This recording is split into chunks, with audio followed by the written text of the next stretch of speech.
At 3 in the morning, the Antivka Pass was nothing but a wound carved into the white wilderness. Wind howled through the canyon like a hungry animal, scattering frozen dust over the metal hides of 70 armored vehicles. Inside each tank, Russian soldiers sat shivering, breath fogging against helmets, fingers stiff on steel triggers. They believed they were heading toward victory, toward a reconquest that would restore the illusion of momentum. But what they didn't know was that they had been expected for months.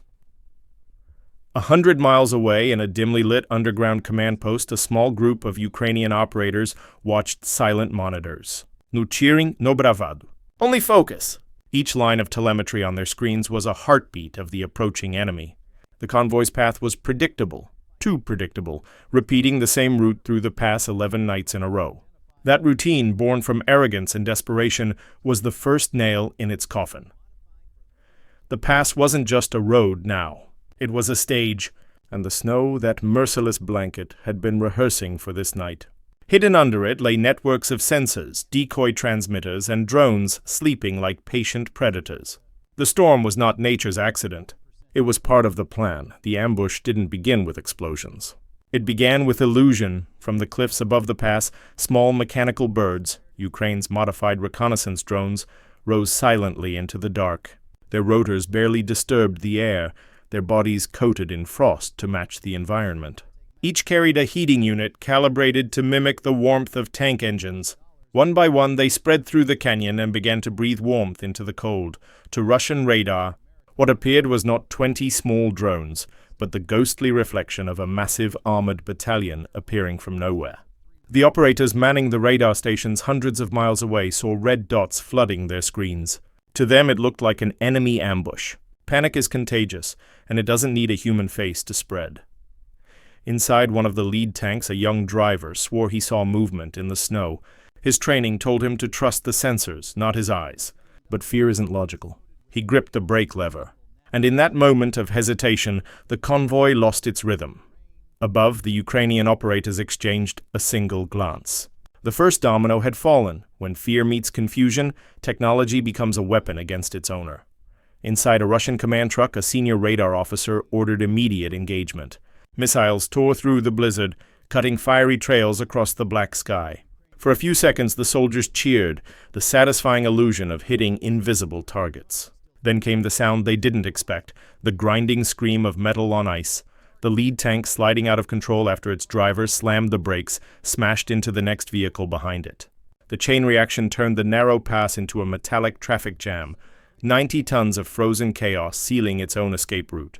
Engines roared in panic. Men shouted. No one knew what had caused it. The sky remained empty. What had been a formation now became a cage.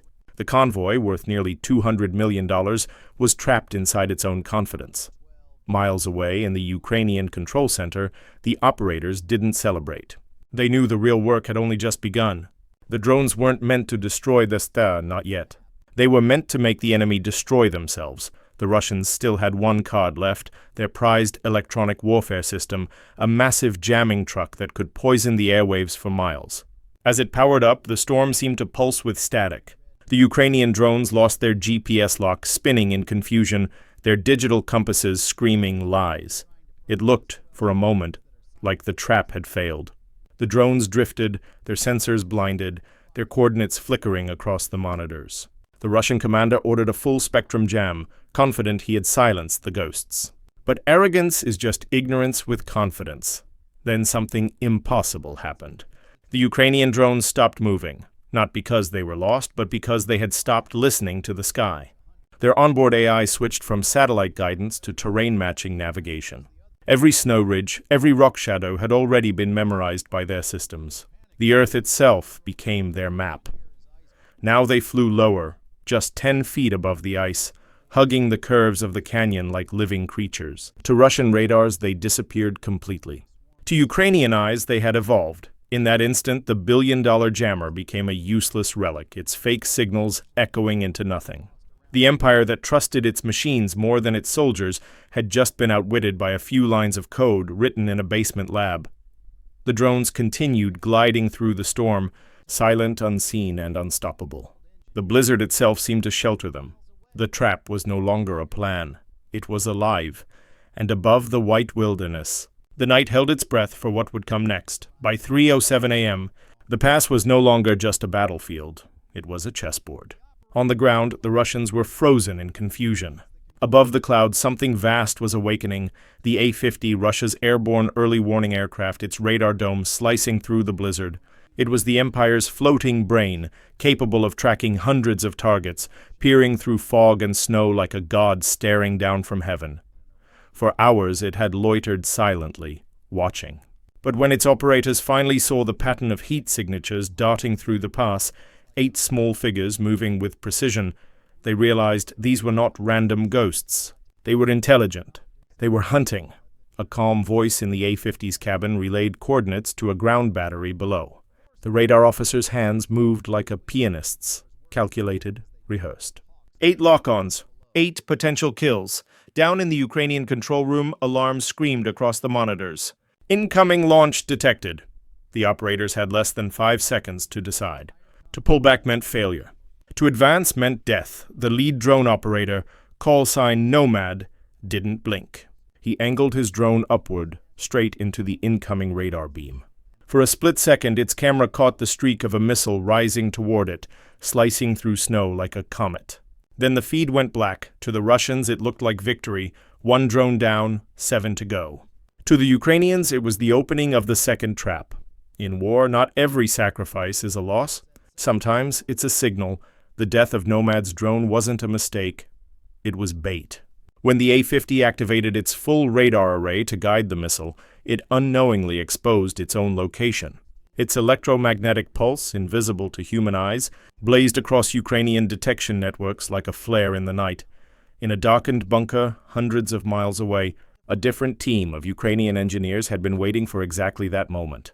For weeks they had sat in silence beside an ancient, modified S-200 missile, a relic from the Cold War, a giant spear from another era reforged for modern vengeance. Its systems were primitive, but its warhead was biblical, half a ton of high explosive built to kill the unreachable. At 3:08 a.m., the engineers received the confirmation code, "The sky has opened." The launch command was whispered, not shouted. A low growl filled the silo. Then, with a scream that shook the mountain, the S-200 tore upward, ripping the darkness apart. It accelerated to nearly Mach 8, leaving behind a tail of fire so bright that villagers 50 miles away thought dawn had come early. Above the storm, the A-50's crew heard the warning too late. Their screens blinked red. The operator who had guided the earlier missile now found himself targetless, helpless. They tried to dive, but against a missile that fast, the air itself was an enemy. 90 seconds later, the A-50 became a sun in the upper atmosphere. Its radar dome vaporized mid-spin. Fragments of molten metal rained into the clouds. The gods had lost their eye. On the ground, Russian operators looked at blank screens. Their world, once illuminated with targets and coordinates, was now pure static. And in the silent Ukrainian command post, no one celebrated. They simply turned to the next objective. The real hunt was about to begin. With the sky blinded, 7 drones continued their slow descent through the white abyss. They moved not like machines, but like purpose incarnate. Silent, unwavering, deadly. Their operators controlled them with surgical calm. Voices steady, even as static, hissed through their earpieces. The Russian convoy below had devolved into panic. The commanders shouted contradictory orders over broken comms. Some soldiers abandoned vehicles, stumbling through knee-deep snow, their breaths glowing in the drone camera's infrared vision. Each drone had a target assigned: command trucks, fuel carriers, ammunition haulers. But they didn't dive in recklessly. They circled, calculating, adjusting. This wasn't chaos, it was choreography. The first strike came without warning. A single drone swooped through the blizzard, hugging the ground so tightly that its camera lens was streaked with snow. It found the lead BTR, the convoy's brain. A quick burst of engine thrust, a sharp pitch downward, and then impact. The explosion was small, almost delicate compared to the inferno that followed. The blast punched inside the vehicle before detonating, collapsing it like a crushed lung. The radio tower folded inward. The encrypted communication system melted in an instant, severing every link between the convoy's vehicles. For a heartbeat, there was silence. Then the secondary detonations began. The BTR's internal ammunition cooked off. The adjacent fuel truck ignited. In seconds, the White Pass turned into a river of fire. Flames climbed 20 meters high, painting the snow in orange and black. Each of the remaining drones struck in sequence, 7 surgical incisions in a dying beast. Their operators watched the feed until each camera flickered out, one by one consumed by its own success.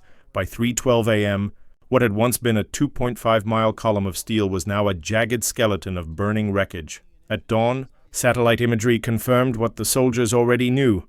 The Antivka Pass was gone. A crater the size of a swimming pool marked the convoy's resting place. Around it, hundreds of blackened shells, tanks, trucks, troop carriers, lay frozen mid-collapse, steam rising from their corpses like ghosts. But the true destruction was not physical. It was systemic. Without the command BTR, Russian artillery units across the southern front fell silent. Thousands of guns now lacked coordinates. They could still fire, but they no longer knew where. Their targets became guesses, their barrages blind fury. In the next 72 hours, Ukrainian forces surged through 5 fronts simultaneously. They met little resistance. Convoys that should have resupplied Russian positions remained immobilized, waiting for orders that would never come. The chain of command had dissolved, not from mutiny, but from absence. Inside Moscow, the shockwaves were quieter but deeper. Analysts scrambled to explain how a few drones, each costing less than a family car, had annihilated assets worth hundreds of millions. Television generals blamed the weather. Others whispered of betrayal. But those closest to the truth stayed silent, because they understood what had really happened. It wasn't luck. It wasn't even technology. It was imagination. Ukraine had weaponized intelligence, patience, and deception, things money couldn't buy. In that frozen canyon, they proved that wars are no longer won by the biggest guns or the largest armies. They're won by those who can turn data into instinct, wind into camouflage, and sacrifice into strategy. As the fires in Antivka faded into black smoke curling toward a pale sunrise, one of the Ukrainian drone operators stepped outside the bunker. He lit a cigarette, staring at the faint glow on the horizon. The war was far from over, but something fundamental had shifted, he whispered to himself. Not in triumph, but in respect. They thought the storm was their ally, he said. But the storm was ours. The wind carried his words into the snowfields over the charred remains of arrogance and armor alike. Somewhere in the silence, the last ember of a burning tank cracked open with a hiss, like the world exhaling the end of a nightmare. And as daylight spread across the Antivka Pass, the truth stood naked in the cold. Steel rusts. Empires stumble, but intelligence endures.